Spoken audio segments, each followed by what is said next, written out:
मुझे ठुकराने की औकात है तेरी? तुझ जैसा कमजोर लड़का मुझे यानी राजकुमारी ऐश्वर्या को बीवी बनाने से मना कर रहा है? तुझे तो सबक सिखाना ही होगा, सड़क छाप लड़के। कैसे भरी सभा में राजकुमारी के घमंड को चूर चूर कर दिया राज्य के सबसे नाकारा लड़के विद्युत ने। जिस खूबसूरत लड़की से हो सकती थी शादी, अब उसी से करना होगा युद्ध। जो राजकुमारी गले में वरमाला डालने वाली थी, अब वही काटेगी गला। जिस सर्वशक्तिमान ग्रंथ को पाने के लिए 5000 सालों से देवताओं और असुरों के बीच युद्ध छिड़ा हुआ था, उसी ग्रंथ ने खुद चुना इंद्रपुरी के सबसे कमजोर लड़के को। जिसने अपना पहला चक्र तक जागृत नहीं किया था, उस शक्तिहीन लड़के के सामने राज्य के सबसे बड़े योद्धा कैसे हो गए निहत्थे। सुनिए इस हैरत अंगेज कहानी को सिर्फ पॉकेट एफएम पर, और वो भी फ्री। हे भगवान, राजकुमारी ने अपने स्वयंवर की एक ऐसी शर्त रख दी है। बब्बर के मुंह से खून टपकने का मतलब जानते हो ना?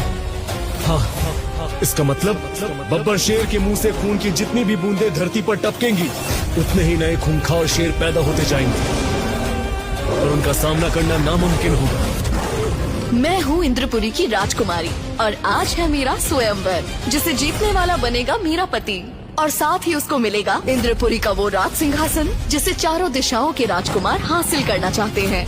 लेकिन क्या इस स्वयंवर की खतरनाक शर्त के आगे कोई योद्धा टिक पाएगा? क्योंकि इस स्वयंवर को जीतने के लिए खूंखार शेर बब्बर को हराना होगा।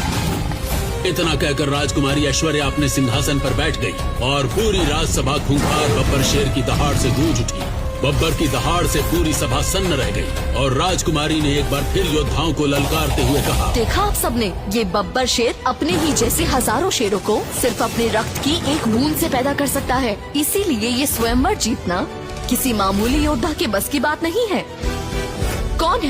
कौन है जो इस बब्बर को मारकर मेरे दिल के रास्ते इस सिंहासन पर कब्जा जमाने को तैयार है? जो योद्धा अपने आप को इस शर्त के काबिल समझते हैं, वो सामने आ जाए।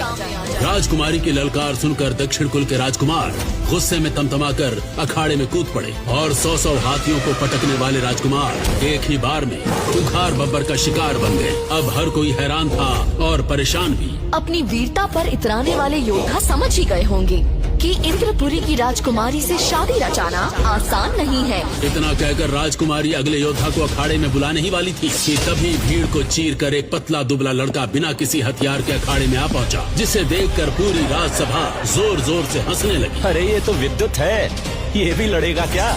इसके पास तो अपने माँ बाप की शक्तियाँ भी नहीं है। ये तो इंद्रपुरी का वो अभागा है जिसके पास चक्र की एक शक्ति भी नहीं। लेकिन ये यहाँ इस स्वयंवर में क्या कर रहा है? भीड़